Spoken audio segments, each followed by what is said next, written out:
Got done, obviously, very disappointed on Saturday's game. On the way we played, way we coached, just didn't feel like we were as good as we should have been. And, you know, as a tale of two halves, I would probably say, you know, looking at the first half of the game, each team had 4 possessions. The Big Ten is certainly a different league when it comes to amount of plays being run. And so each team had 4 possessions.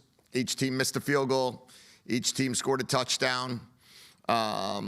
Neither team turned it over. And, you know, the other 2 possessions we had, we crossed the 40 and ended up having 3 penalties that set us back. But that was it. That was the half. So second half came, you know, looked at it, and we had 2 drives, you know, 4 drives total, and wound up having an interception on 2 of the 4, one of them on the plus side of the 40, and then one of them backed up on the minus 18. I really think that was the game. We had 4 plays in the fourth quarter. I can't remember a situation where you had 4 plays in the fourth quarter. So, or 5 plays, I guess. So we had a 9-yard run, or 8-yard run, 1-yard run, and then we had a snap, quarterback miscommunication, and then a 4th and 3 where we didn't get it off, and then interception 50 yards down the field. So disappointing. One of the more fluky interceptions was the third one, obviously, going through Denzel's hands into a guy on the ground. But that was the way the game went. So it was, 7-7 with a minute and a half, or 3.5 left, a minute and a half left, whatever it was in the third quarter, and then we just couldn't finish. So it's our job to get ready for Illinois. We're excited about that opportunity. I think they're ranked 22 or 23 in the country. Get to come in here, back at home, and looking forward to that game. You said afterward that you didn't feel like you did a good enough job getting DeMond ready to play for that game. What do you see in the game that makes you feel that way? What do you? Well, we turned it over, and we don't turn it over. So, you know, I think that was what I was referring to. I'm not. I don't expect DeMond to be in a position where we have the amount of turnovers we had, and he's 19, and it's my responsibility as the head coach and the guy that runs the offense to make sure that we don't turn it over. So I just felt like clearly we had a couple of turnovers there that we normally wouldn't have, and I want to make sure that I continue to do a good job of being one of the best in the country of not turning it over. And I think we were number 6 in the country going into that game of not turning the ball over, and now we're, 20th or something. Having looked at it since then, what is the kind of the analysis of the first 2 interceptions? Well, one, the linebacker back flared to the side of the slant route, and linebacker followed the back, and then the other one was a miss. Kind of one guy thought the tight end thought he was going to keep running out of the route, and the quarterback thought that he was going to sit down, and those things happen. You mentioned the pace of play in the Big Ten. Do you have to adjust as a play caller to that, or what's the difference? How does it approach the way you look at a game offensively, knowing that there are less possessions? I don't think so. I think we're over 50% in third down for the year, which that's usually how you can stay on the field. You got to take the ball away. You got to steal a possession, most likely. I think you have about a 25% chance to win a Power 4 football game if you don't have a takeaway. So usually that gives you a chance to get another 5 plays to 6 plays. It is what it is for everybody. It's just what the Big Ten is. It's about 60 plays a game. So that's kind of an NFL game. NFL scores is what we saw most of the Big Ten games. And I think that's just what we all have to start getting more accustomed to, is that rarely are we going to see the 35s and 38s and 42s because we had eight possessions in the game. So, to have 8 possessions in a game, and, you're just going to be hard to score a ton of points. But we have to find ways that, 5 of those possessions, we were inside their 40-yard line. So, you do have an opportunity there to score. Any definitive news on guys that might come back or guys that aren't coming back? Yeah, Kate Eldridge will be out for the year. the remaining part of the year, and then that's the only season ender that we had. I'm hopeful that Carver Willis is able to play this week. I'm hopeful John Mills is able to play this week. Don't know where we are with Quentin Moore, but I'm not sure that he'll be able to play this week. But I am very pleased, and we're very fortunate that injury wasn't nearly what we initially thought it could have been.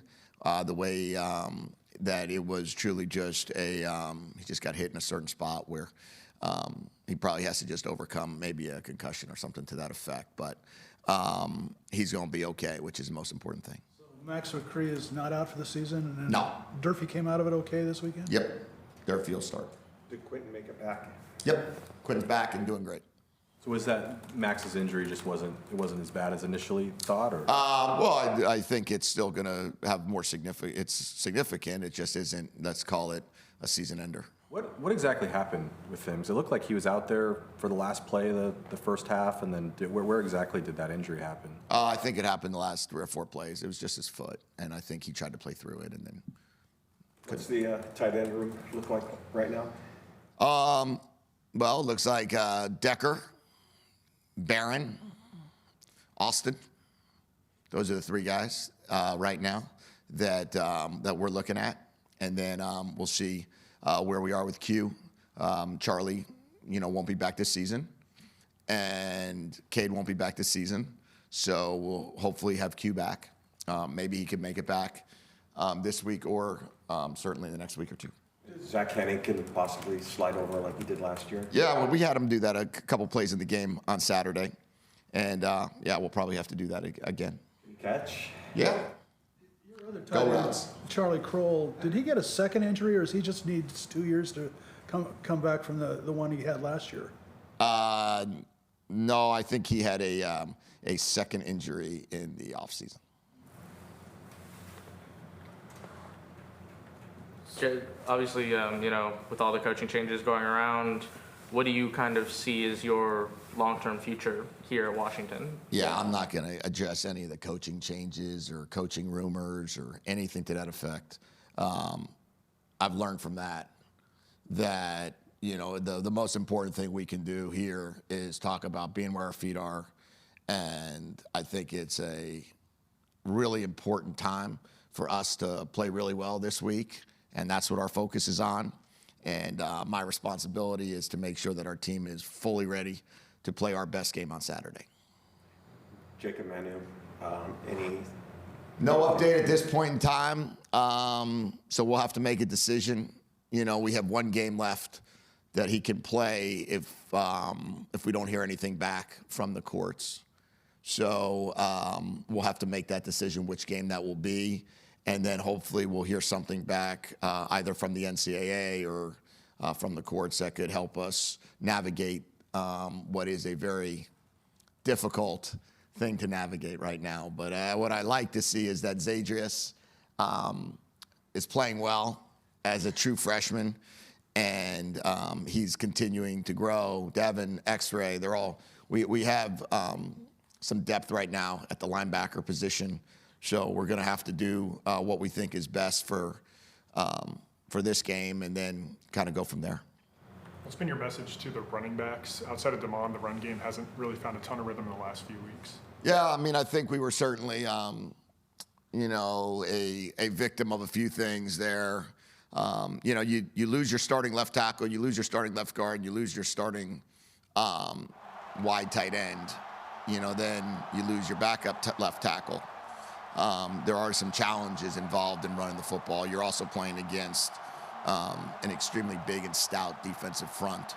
The week prior, I think we ran for 200 yards. It just happened to be the way they wanted to defend Jonah. They gave us the opportunity to run the ball with DeMond. And then the week prior to that, we were down 20-0. So we kind of got caught up in a little bit of cat and mouse game there of how many runs could we have, and yet we still ran the ball pretty decent there. We got to keep getting our run game going. I don't think it's not from a lack of trying. I think we had 35 rush attempts on average this season. I think we had 24 24 in the game the other day, 23 in the game the other day. And we'll continue to, make running the football a priority. I think the healthier we get back up front, maybe the more running lanes will open.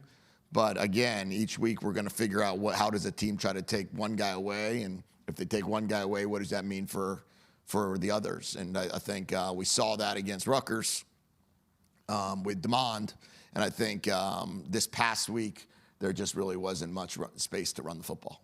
You've got two monster guys, size-wise, in the backfield with Adam and Jonah.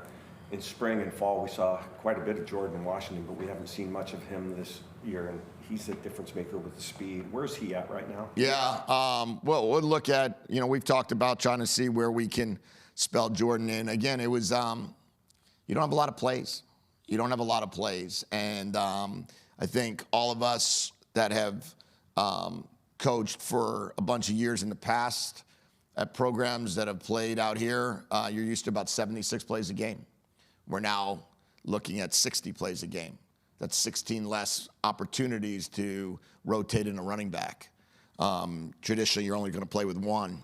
So, now you're looking at 58 plays. The other day, you got Adam, you got Jonah that are taking about 34 and 24. We'd have to, figure out a way to get a third guy in that rotation. And then depending on the tempo we want to use and depending on how we want to handle subbing back and forth will determine how much more we would put Jordan in. But Jordan's having a good couple weeks of practice, so we'll see if there's any more opportunities there. Takario looked like he had a really good day. How close is he to kind of where you want to see him every week? He's back. 100%? He's 100% back. He's back. Durfee, I feel he's back. I think that who else would have been? Zadrius is back. He's 100%. I think Jacob's back. He's 100%. Now, if we can get a few of those guys back on the offensive side as well, Carver, John, and then continue there, Quentin.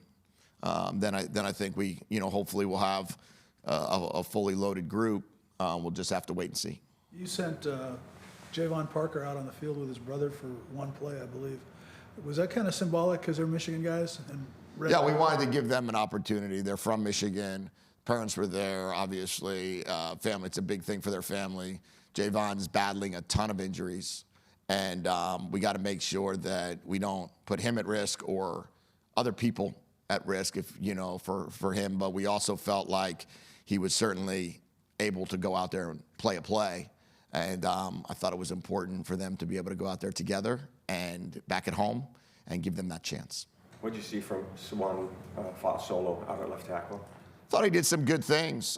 He got put in a tough position, being put in the game there in I guess it was probably the third quarter, starting in the third quarter, and then against an elite set of two pass rushers.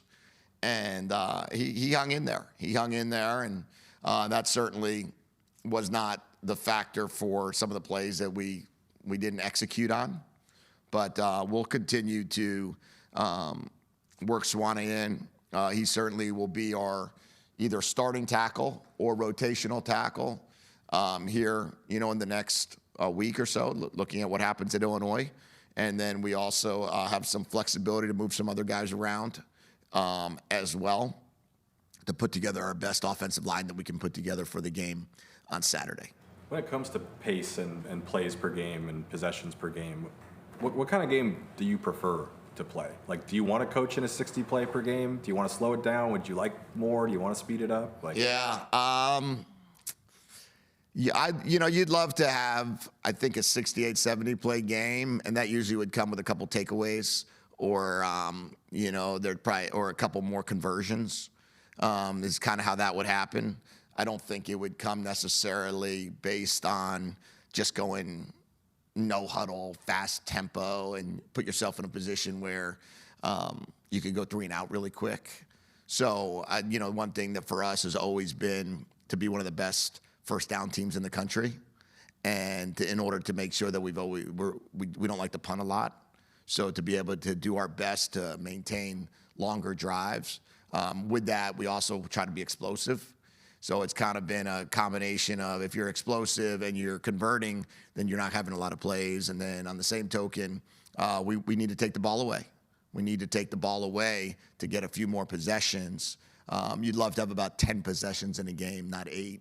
And I think that could get you to the number you want. Seems like it was a nice day for Raiden Weisbrot. How has he grown in your offense this season? Keeps getting better. Keeps getting better. Him and Dez and Chris and Amari. I think Amari will have some more reps as well. But the freshmen, the 3 freshmen, are getting better. I thought Raiden had his best game in a lot of areas. Obviously had a big time play at the end of the half, really back to back, catching that 35-yarder down the field, and then also the screen almost getting in. But he's getting better and better, and we're going to have these guys are going to be a really, really good receiving core because of all the experiences they're having. There's not many teams that I know of that 2 of their starting 3 wide receivers are true freshmen, not redshirt freshmen, not guys that just 2 true freshmen out of the 3 that are playing 85% of the snaps. And I believe that will put us in a great position as we continue and moving forward, and we can get Chris Lawson some more reps as well, which really could help us. You didn't have a lot of penalties, but when you have penalties, they seem to be at inopportune times. And it seems like you're getting a couple of false start penalties every game. Yeah, that's a tough one. I think the penalties came at probably the worst possible time in this game. 1st and 10 on the 32-yard line, 2nd and 5 on the 34-yard line, a 3rd and 9 on the 38-yard line. Those are 3 false starts. Those were the one we had 1 holding and 3 false starts. That was all the penalties we had, but those 3 penalties all resulted in 3 different drives being stalled out. 2 different drives for sure, one of which had 2 false starts on it that we had to end up going from easily being in position to try to at least put up 3, if not 7, to having to punt. And that happened twice. And with only 8 possessions, you wind up kicking a field goal, you wind up scoring a touchdown, and then you have 2 possessions where you're on the plus side of the 40 and have penalties. We can't have it.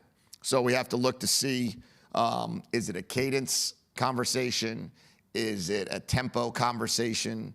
Is it one in which where the noise got to us a little bit? I don't think it's unusual to have a false start or 2 at the big house, but I would say that they just came at really, really, really, really tough times. Okay. All right. Thank you guys. Appreciate it.